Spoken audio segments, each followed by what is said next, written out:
Mark Skaar on the Skaar Card on 103.7 The Fox. It's been a while, but we brought him back. Jason McMaster is here to talk about all sorts of things that he's involved with. Jason, how are you? How you been? I'm well. Good to talk to you again. And, we were talking off camera, as they say, and 3 years ago we spoke, and I just can't believe it's been that long. The Live Dirty Looks was our topic, and then yes, the Dangerous Toys Demolition thing is going to be out. Tell me about that. Cleopatra, way back in '99, the Pissed album, the artist formerly known as album, both Dangerous Toys studio records, as well as a live album that we put together of just various live performances from as early as before the band was signed up till about 1996. So they actually covered the full gamut of all of the studio records, which is really great because it has an array of guitar players on it, being that the main band is on there. And then you have Mike Watson, our bassist, took a break. So we had Michael Hannon from Salty Dog on bass for a tour, and before Mike came back. And so you've got a few tunes on there with Michael Hannon. You've got a ton of stuff with, the full band with Danny Aaron, who played on Hellacious Acres. And then you've got a few tunes that have like older versions of the songs that have the original second guitar player, Tim Tremblay. And then there's a bunch with Paul Idell because he played on Pissed and the artist formerly known as. So it's a great live collection. Anyway, so Cleopatra ended up with the rights to all three of those releases. And I'm kind of glad they did because when vinyl became a resurgence, those guys reissued a bunch of vinyl versions of those releases. And I'm glad they did. And then just the past couple of years, they started asking us, what do you got laying around?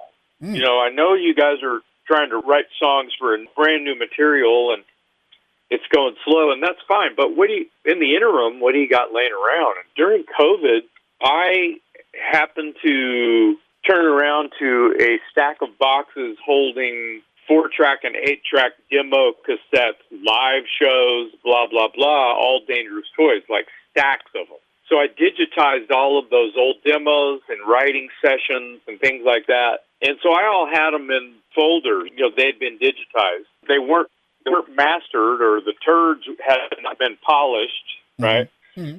And because they're just demos. They're raw. They're not album quality at all. They said, what do you got laying around? Scott calls me and says, hey, man, let's try to figure out what we're going to do. They want 10 songs. And so we went through them all. I shared them all with Scott, and then eventually Mike Watson and the bass player. And I said, here's the 10 that me and Scott really wanted.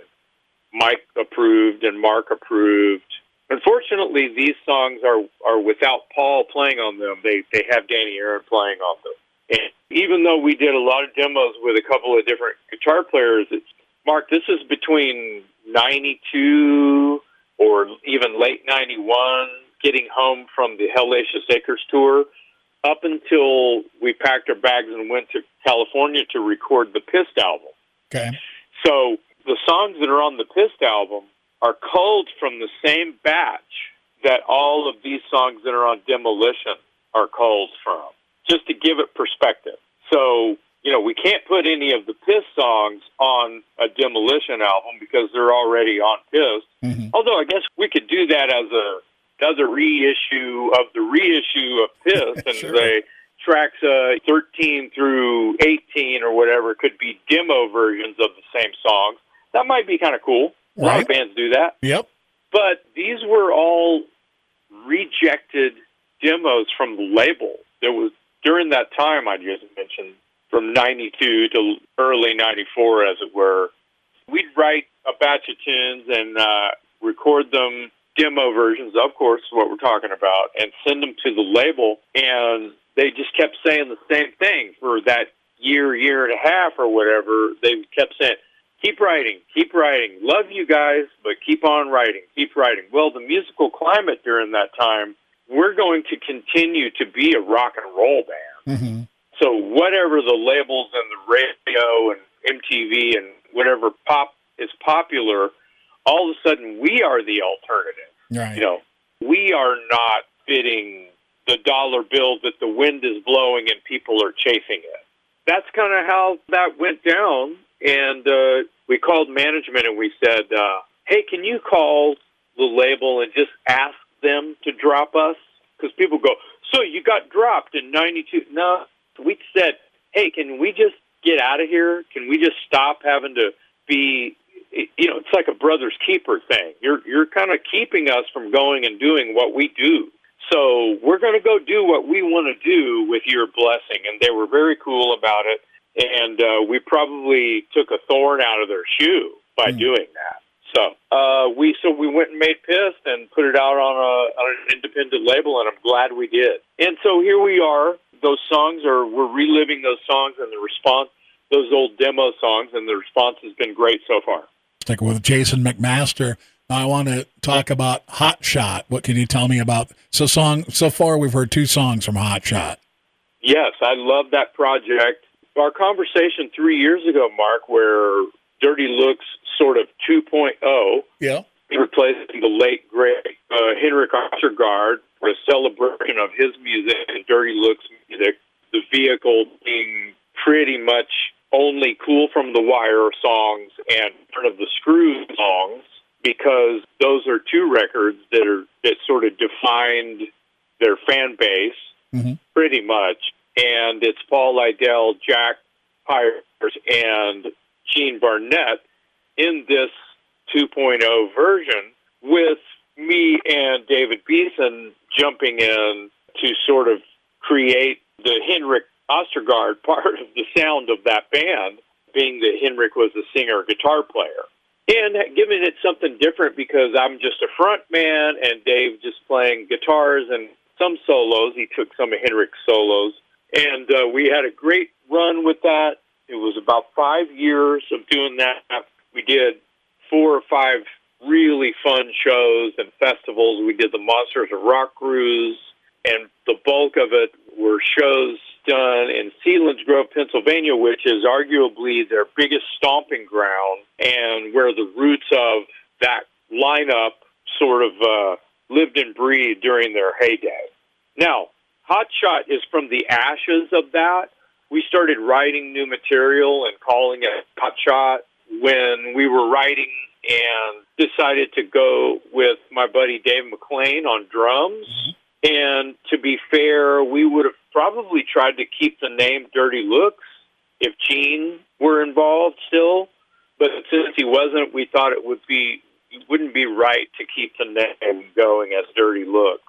And so we came up with the new band name Hot Shot and started recording the material that myself and Paul and Jack had started writing. And those first 2 songs are available on all streaming. There's no physical release of that yet. But I have news. We have signed a deal with Kenyon Records. That's Kenyon, Kenyon Records. And it's an East Coast label. And we are in the process of finishing out another, 8 songs or 7 or 8 songs to add to those 2.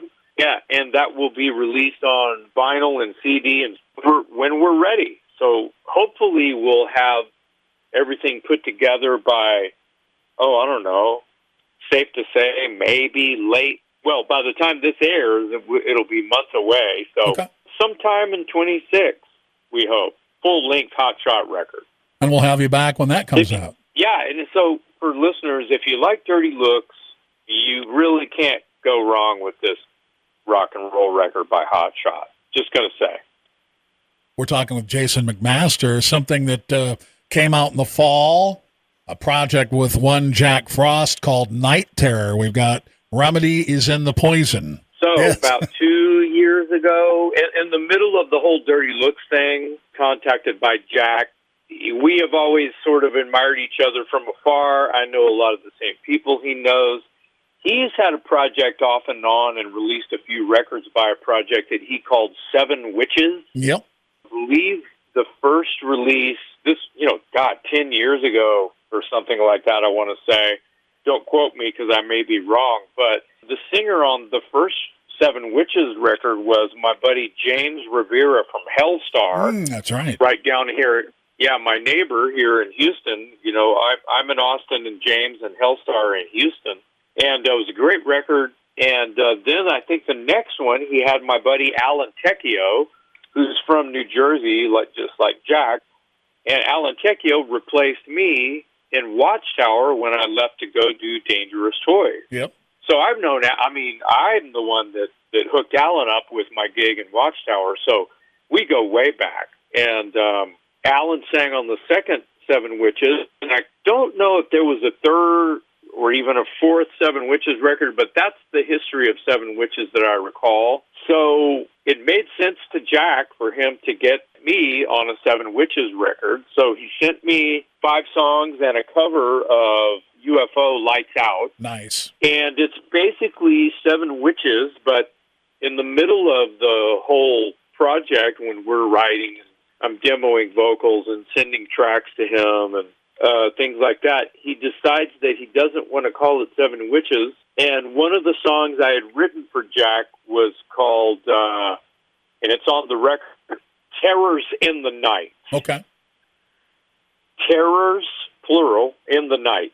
And he read the lyrics and decided that, I think it was him and the label that came to the agreement that they thought it would be a good idea. And they, based on lyrics from that song, they wanted to call the band Night Terror. And I was fine with that, sure. And then the name of the record, he wanted to tie in with the Seven Witches thing. And he had a title, felt that it might have been a little obvious or generic.